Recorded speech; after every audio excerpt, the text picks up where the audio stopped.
Hello Weaver, नमस्कार। जैसा कि आपको पता है कि इस चैनल पे झारखंड स्पेशल जीके एमसीक्यू के माध्यम से चैप्टर वाइज कंप्लीट पूरा का पूरा चैप्टर कराया जा रहा है। तो इसमें मैं ऑलरेडी क्लास 1 से लेकर क्लास 18 तक मैंने 18 वीडियो बनाकर उसका बाकायदा प्लेलिस्ट बनाया है और वहाँ पे अपलोड कर दिया है।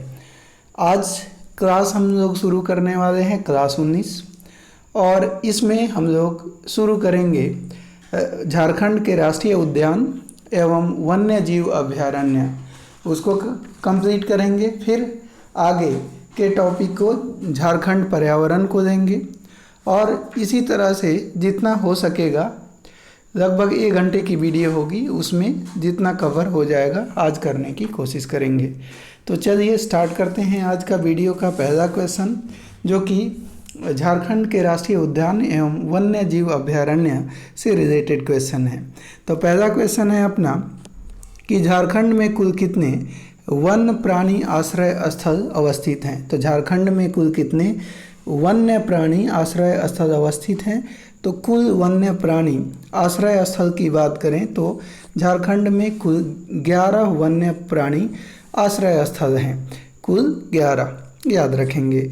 अब यहाँ पे आप देख सकते हैं कि झारखंड के 11 वन्य प्राणी आश्रय स्थल कौन कौन से हैं। तो पहला है कि उधवा झील पक्षी विहार, स्थापना 1991 में और ये साहिबगंज जिले में है। कोडरमा अभयारण्य 1985 में स्थापित और कोडरमा जिले में यह है।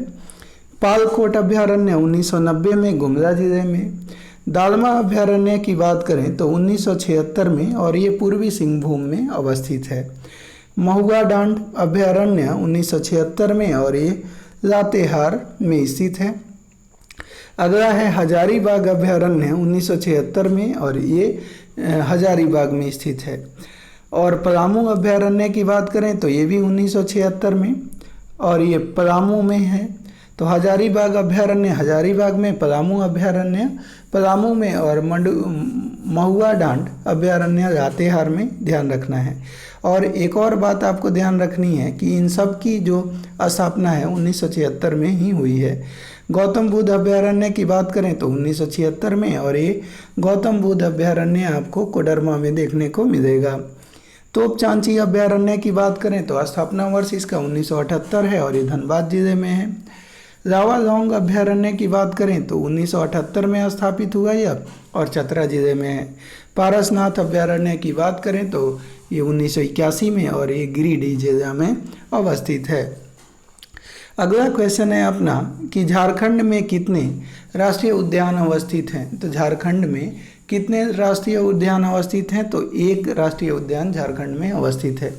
दोस्तों, मैं बताना चाहूँगा कि यदि आप इस सीरीज को, जो कि पूरा चैप्टर आपको लगभग 9000 प्लस एमसीक्यू के माध्यम से कंप्लीट कराया जा रहा है, अगर आप इसको फॉलो कर लेते हैं, एक बार देख लेते हैं और एग्ज़ाम के समय एक बार आप इसका रिवीजन कर लेते हैं, तो यकीन मानिए आपने थ्योरी पढ़ी हो या नहीं पढ़ी हो, मैं दावे के साथ कह सकता हूं कि 95% से ज़्यादा क्वेश्चन आप अपने एग्ज़ाम में करके आएंगे और आपको थ्योरी पढ़ने की ज़रूरत नहीं पड़ेगी। तो अगर आपने पहले वाला वीडियो नहीं देखा है तो इस वीडियो को देखने के बाद उसको ज़रूर देखें और पेशेंस के साथ, लगभग 1 घंटा 10 मिनट 12 मिनट 1 घंटा की वीडियो होती है, तो उसको पेशेंस के साथ आप ज़रूर देखिए।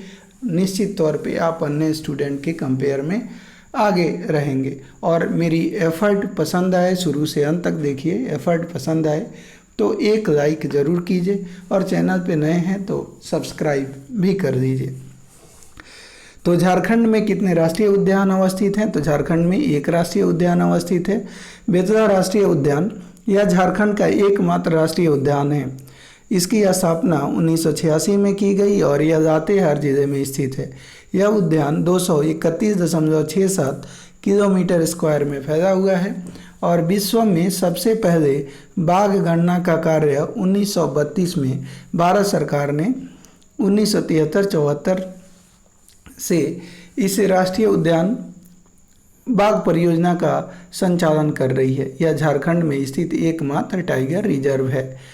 विश्व बैंक द्वारा संपोषित India eco development project Jharkhand के किस क्षेत्र में कार्यान्वित किया जा रहा है?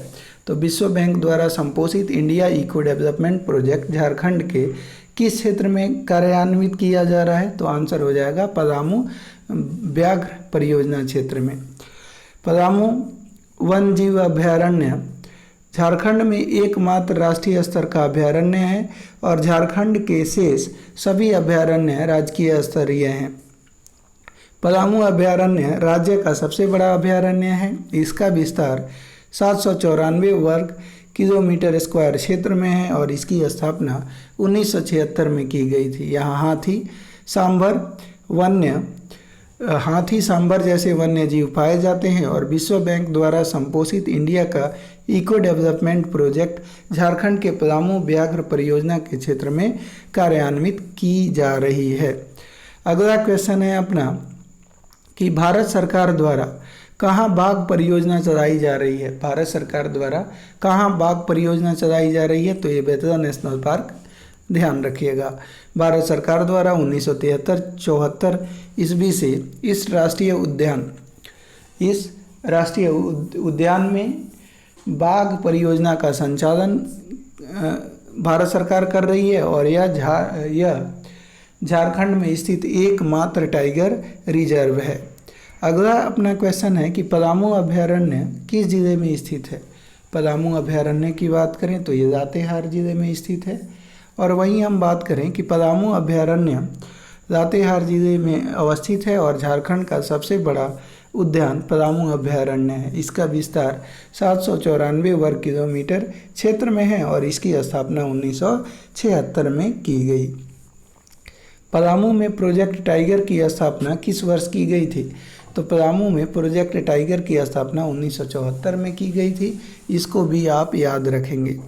अगला है कि हजारीबाग अभयारण्य की स्थापना कब हुई थी? तो हजारीबाग अभयारण्य की स्थापना अभी कुछ देर पहले देखा कि ये 1976 में हुई थी और यह हजारीबाग जिले में स्थित है। इसमें बाघमारा बांध अवस्थित है। अगला है कि महुआ डांड अभयारण्य किस पशु के लिए प्रसिद्ध है? तो महुआ डांड अभयारण्य पहली बात कि अभी आपने देखा था कि लातेहार में है और किस पशु के लिए प्रसिद्ध है? तो भेड़िया के लिए। महुआ डांड अभयारण्य लातेहार जिले में स्थित है और इस अभयारण्य में विलुप्त प्राय भेड़िया प्रजाति के संरक्षण का कार्य संचालित किया जा रहा है। इसकी स्थापना 1976 में की गई थी और महुआ डांड अभयारण्य भेड़िए के लिए प्रसिद्ध है। अगला है अपना तोपचांची अभयारण्य की स्थापना कब हुई? तोपचांची अभयारण्य की स्थापना 1978 ईस्वी में हुई थी और यह धनबाद जिले में स्थित है। वहीं तोपचांची अभयारण्य के मध्य एक खूबसूरत झील हरी पहाड़ी स्थित है। तो तोपचांची अभयारण्य की स्थापना ध्यान रखिएगा 1978 में हुई थी।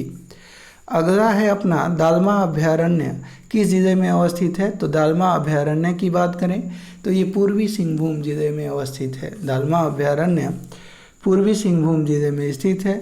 भारत सरकार 1992 से इस जिले में हाथी परियोजना की शुरुआत की है और यहीं स्थित सारंडा का वन हाथियों के लिए प्रसिद्ध है और इस क्षेत्र में लौह अयस्क के खनन के कारण इस अभयारण्य की क्षति हो रही है। दालमा अभयारण्य की स्थापना 1976 में हुई थी और यह हाथियों की बहुलता के कारण प्रसिद्ध है।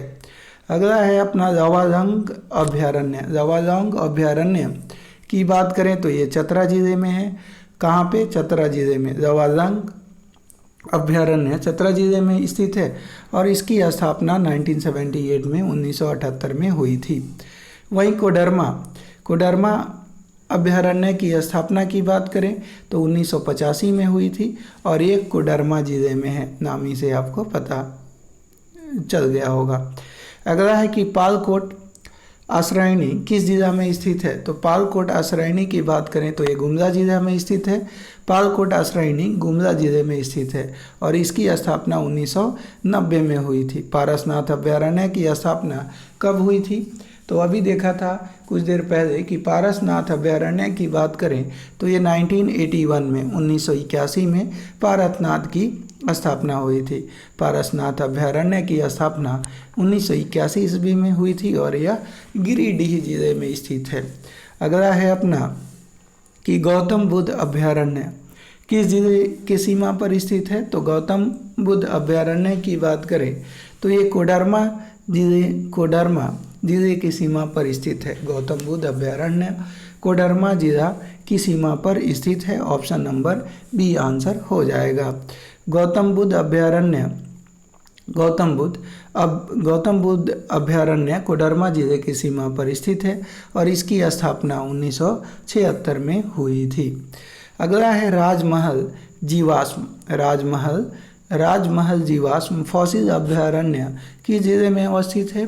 तो राजमहल जीवाश्म या फॉसिल अभयारण्य की बात करें तो ये साहिबगंज में है। राजमहल जीवाश्म फॉसिल अभयारण्य साहिबगंज जिले में अवस्थित है। अगला है कि उधवा झील पक्षी विहार किस जिले में स्थित है। उधवा झील पक्षी विहार किस जिले में स्थित है। तो ये भी उधवा झील पक्षी विहार ये भी साहिबगंज जिले में स्थित है।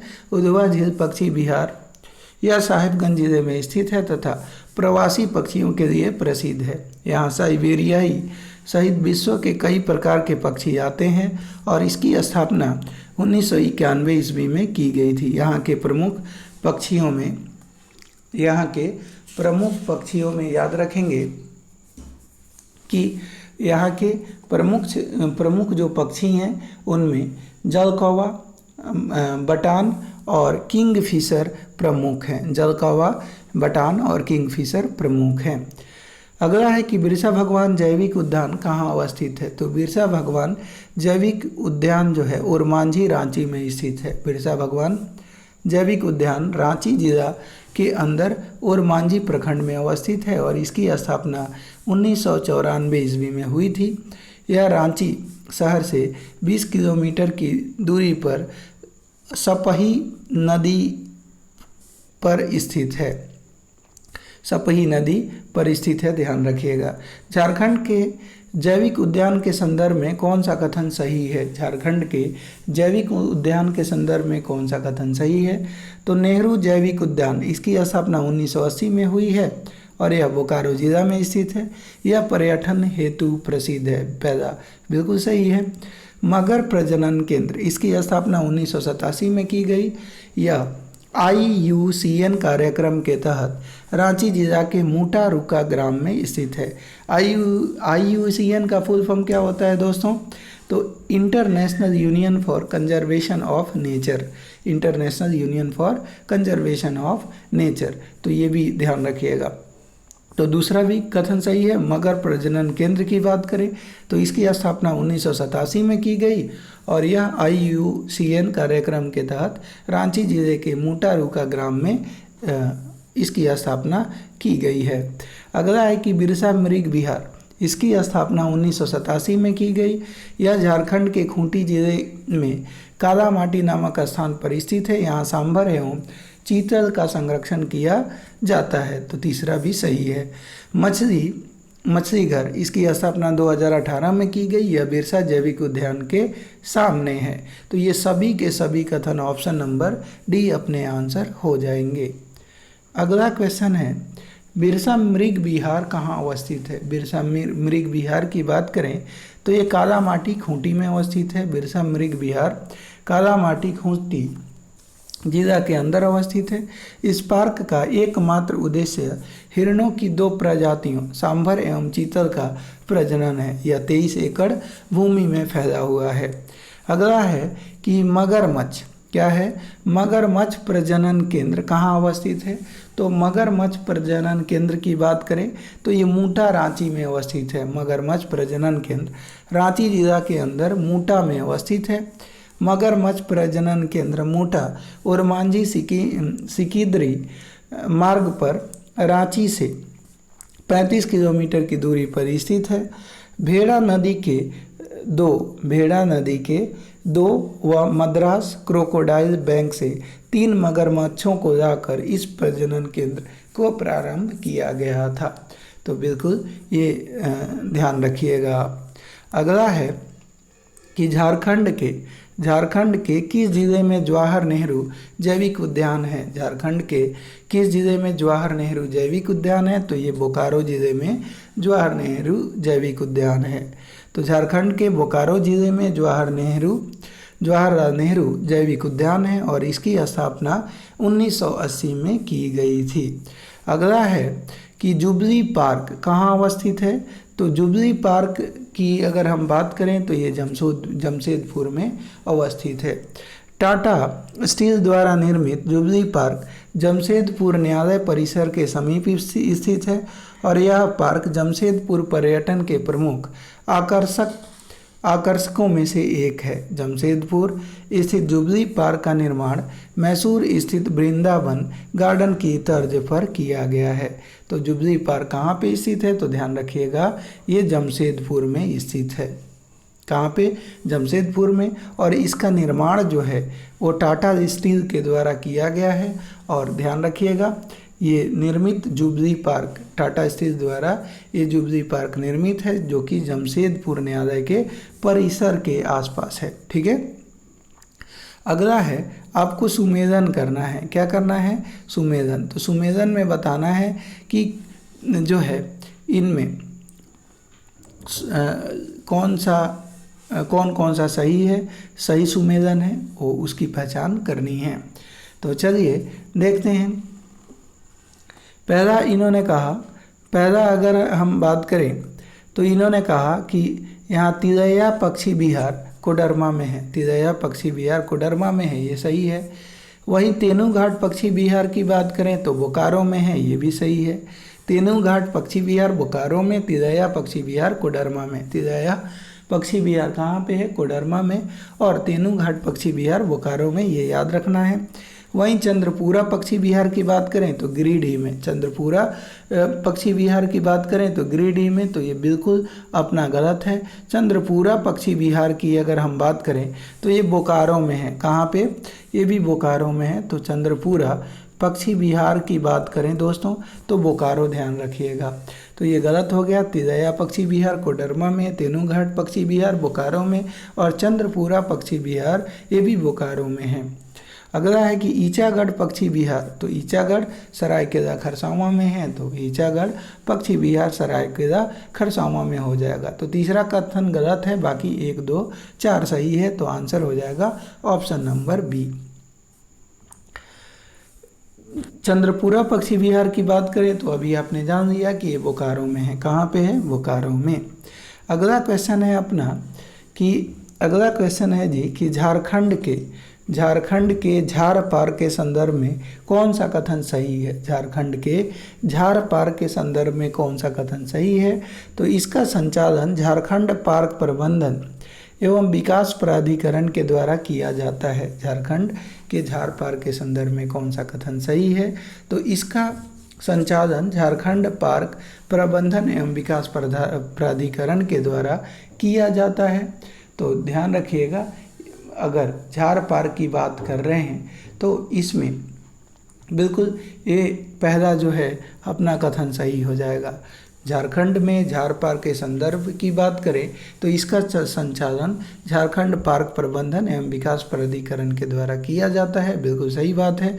और इसके तहत झारखंड में 10 पार्कों को शामिल किया गया है। इसके तहत झारखंड में 10 पार्कों को शामिल किया गया है, जिसमें 6 पार्क रांची में स्थित हैं, जबकि एक पार्क हजारीबाग, सीधी, जमशेदपुर और दुमका में स्थित हैं। तो हजारीबाग में 1, सीधी में 1, जमशेदपुर में 1 और दुमका में 1। ओवरऑल आप देखेंगे तो ये 6 रांची में हो गए और 1 हजारीबाग में 7, सीधी में 1, 8, जमशेदपुर में 1, 9 और दुमका की बात करें तो 10। तो इस तरह से आप ध्यान रखिएगा कि जो झार पार्क की बात करें तो झार पार्क जो है वो झारखंड में 10 पार्कों झार पार्क के अंदर जो है झारखंड के 10 पार्क शामिल किए गए हैं, जिसमें अकेले झारखंड के रांची जो जिला है उसके 6 और हजारीबाग के 1, सिधी के 1, जमशेदपुर के 1 और दुमका के 1, ये इस तरह से 10 पार्क जो है झार पार्क के अंदर शामिल हो जाते हैं। तो दोनों के दोनों कथन सत्य हो जाएंगे, यानी ऑप्शन नंबर सी अपना आंसर हो जाएगा। अब आगे कहा गया कि झारखंड के अन्य जिले में अवस्थित पार्क कौन कौन से हैं। तो झारखंड के अन्य जिले में अवस्थित पार्क की बात करें तो ध्यान रखिएगा, झारखंड के अन्य जिले में अवस्थित पार्क, तो देखिए पहला है कि बिरसा मुंडा जैविक उद्यान, ये कहाँ पे है, रांची में। अभी आपने देखा कि झार पार्क के अंदर 10 पार्क शामिल हैं, जिसमें 6 रांची के हैं। तो कौन कौन से हैं उसको देख लेते हैं। बिरसा मुंडा जैविक उद्यान रांची में है। वहीं दीनदयाल पार्क की बात करें तो दीनदयाल पार्क अपना ये भी रांची में है। दीनदयाल पार्क कहाँ पे है, रांची में है। और नक्षत्र वन की बात करें तो नक्षत्र वन ये भी जो है रांची में है। वहीं हम बात करें सिद्धो कान्हू पार्क की तो सिद्धो कान्हू पार्क ये भी रांची में है। तो सिद्धो कान्हू पार्क की बात करें दोस्तों तो ये रांची में है। वहीं ऑक्सीजन पार्क की बात करें तो ऑक्सीजन पार्क जो है ये भी रांची में है। और श्री कृष्ण पार्क की बात करें तो डोरंडा रांची में है। श्री कृष्ण का पार्क की बात करें तो डोरंडा रांची में है। तो ध्यान रखिएगा, झार पार्क के अंदर झारखंड के रांची जिले के 6 पार्क कौन कौन से हैं। बिरसा मुंडा जैविक उद्यान, दूसरा दीनदयाल पार्क, तीसरा नक्षत्र वन, चौथा सिद्धू कान्हू पार्क और ऑक्सीजन पार्क, ये सब के सब जो है रांची में है। रांची में जब भी आपका जाना हो तो आप जो है यहाँ ज़रूर जाइए, आप देखेंगे कि रांची में ये सारे पार्क आपको मिल जाएंगे। अगला है अपना जो 4 पार्क थे, निर्मल महतो पार्क। निर्मल महतो पार्क जो है कहाँ पे है, हजारीबाग में। वहीं अंबेडकर पार्क की बात करें तो अंबेडकर पार्क कहाँ पे है, सिल्ली में। अंबेडकर पार्क सिल्ली में है। और घोड़बंदा थीम पार्क कहाँ पे है, जमशेदपुर में। तो घोड़बंदा थीम पार्क जमशेदपुर में है। और वहीं सिद्धो कान्हू पार्क की बात करें तो सिद्धो कान्हू पार्क कहाँ पे है, दुमका में। सिद्धो कान्हू पार्क दुमका में है, ये आपको ध्यान रखना है। तो इस तरह से 10 पार्क जो है आप कह सकते हैं कि झारखंड के झार पार्क के अंतर्गत आते हैं। ठीक है, अगला क्वेश्चन देखते हैं। अगला क्वेश्चन है कि झारखंड के इको टूरिज्म सेंटर के संदर्भ में, झारखंड के इको टूरिज्म सेंटर के संदर्भ में कौन सा सही है। झारखंड के इको टूरिज्म सेंटर के संदर्भ में कौन सा सही है। तो झारखंड के इको टूरिज्म सेंटर के संदर्भ में कौन सा सही है। तो पहला है कि झारखंड का फॉसिल पार्क हजारीबाग जिले में स्थित है, बिल्कुल सही बात है कि झारखंड का फॉसिल पार्क, अगर आपसे पूछा जाए कि झारखंड का फॉसिल पार्क किस जिले में स्थित है तो तुरंत आप बताएंगे कि ये हजारीबाग जिले में अवस्थित है। वहीं हम झारखंड का पारसनाथ इको टूरिज्म सेंटर की बात करें तो झारखंड का Parasnath eco tourism centre Giridih जिले में है। कहाँ पे है, गिरिडीह जिले में। तो ये पहला और दूसरा की बात करें तो ध्यान रखिएगा यहाँ पे दोस्तों, ये थोड़ा सा गड़बड़ हो गया, ध्यान रखिएगा। झारखंड का फॉसिल पार्क की बात करें, झारखंड का फॉसिल पार्क जो है ये हजारीबाग में है, बिल्कुल नहीं। झारखंड का फॉसिल पार्क की बात करें तो फॉसिल पार्क हजारीबाग में नहीं है, ये साहेबगंज में है। कहाँ पे है, साहेबगंज। तो झारखंड का फॉसिल पार्क जो है साहेबगंज में है। और झारखंड का पारसनाथ की बात करें तो इको टूरिज्म सेंटर गिरिडीह जिला में स्थित है। तो पहला गलत हो गया, दूसरा सही होगा। फिर से एक बार देख लीजिए, झारखंड का इको टूरिज्म सेंटर के संदर्भ में बात करें तो झारखंड का फॉसिल पार्क ये साहेबगंज में है, हजारीबाग में नहीं है, ये गलत हो जाएगा। और झारखंड का Parasnath eco tourism centre Giridih में अवस्थित है, ये बिल्कुल सही है। हम बात करें दोस्तों कि झारखंड की, तो झारखंड में 8 इको सेंटर टूरिज्म है। झारखंड में कितने, 8 इको सेंटर टूरिज्म है। ये कौन कौन से हैं, झारखंड के इको टूरिज्म सेंटर की बात हम कर रहे हैं, तो ध्यान रखिएगा कि झारखंड में टोटल 8 इको टूरिज्म सेंटर हैं। टोटल 8 इको टूरिज्म सेंटर हैं। कौन कौन सा? तो पहला पारसनाथ इको टूरिज्म सेंटर, ये गिरिडीह जिले में है। Parasnath eco tourism centre Giridih जिले में है। वहीं दलमा गज अभ्यारण्य की बात करें तो ये दलमा गज अभ्यारण्य ये भी इको टूरिज्म सेंटर है और ये जमशेदपुर में है। दलमा गज अभ्यारण्य इको टूरिज्म सेंटर ये जमशेदपुर में है। अगला एक है कि canary Hill eco tourism centre. Canary Hill eco tourism centre की अगर हम बात कर रहे हैं तो ये ध्यान रखिएगा हजारीबाग में है। Canary Hill eco tourism centre कहाँ पे है? हजारीबाग में। और एक और है त्रिकुट पर्वत। त्रिकुट पर्वत जो है ये देवघर में है। और नेतरहाट इको टूरिज्म सेंटर जो है लातेहार में है। और Tilaiya dam eco tourism centre जो है कोडरमा में है। वहीं पलामू व्याघ्र परियोजना इको टूरिज्म सेंटर ये ऑब्वियसली लातेहार में है। ध्यान रखिएगा, पलामू में ये नहीं है, ये बात आपको समझना है। अगला है, अब यहाँ पे देख सकते हैं इको टूरिज्म सेंटर झारखंड में इको टूरिज्म सेंटर टोटल 8 हैं। पहला Parasnath eco tourism centre Giridih में है। दूसरा है Canary Hill eco tourism centre ये हजारीबाग में है। और fossil park eco tourism centre की बात करें तो साहेबगंज में है। वहीं त्रिकुट पर्वत इको टूरिज्म सेंटर की बात करें तो देवघर में है। और पलामू व्याघ्र परियोजना इको टूरिज्म सेंटर की बात करें तो लातेहार में है। और तिलैया इको टूरिज्म सेंटर की बात करें तो कोडरमा में है। और नेतरहाट इको टूरिज्म सेंटर की बात करें तो लातेहार में है। और वहीं हम बात करें, अगला है दलमा। क्या है? दलमा गज अभ्यारण्य इको टूरिज्म सेंटर, तो ये जमशेदपुर में है। कहाँ पे है? जमशेदपुर में है। ये बात ध्यान रखनी है, ठीक है। आगे अगला क्वेश्चन देख लेते हैं। अगला क्वेश्चन है अपना कि झारखंड सरकार ने राज्य के विभिन्न वन्य जीव अभ्यारण्यों में डैश वर्ष की अवधि के लिए वन्य जीव प्रबंधन योजना शुरू की है। झारखंड सरकार ने राज्य के विभिन्न वन्य जीव अभ्यारण्यों में डैश वर्ष की अवधि के लिए वन्य जीव प्रबंधन योजना शुरू की है। तो ध्यान रखिएगा, झारखंड सरकार ने राज्य के विभिन्न वन्य जीव अभ्यारण्यों में 10 वर्ष की अवधि के लिए वन्य जीव प्रबंधन योजना शुरू की है। झारखंड सरकार ने राज्य के विभिन्न वन्य जीव अभ्यारण्यों में 10 वर्ष की अवधि के लिए वन्य जीव प्रबंधन योजना की शुरुआत की है।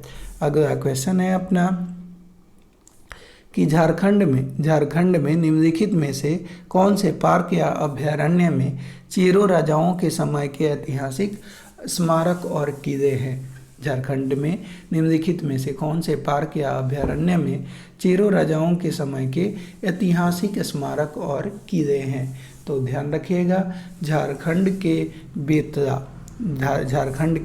बेतला नेशनल पार्क में जो है चेरो राजाओं के ऐतिहासिक स्मारक और किले उनके हैं।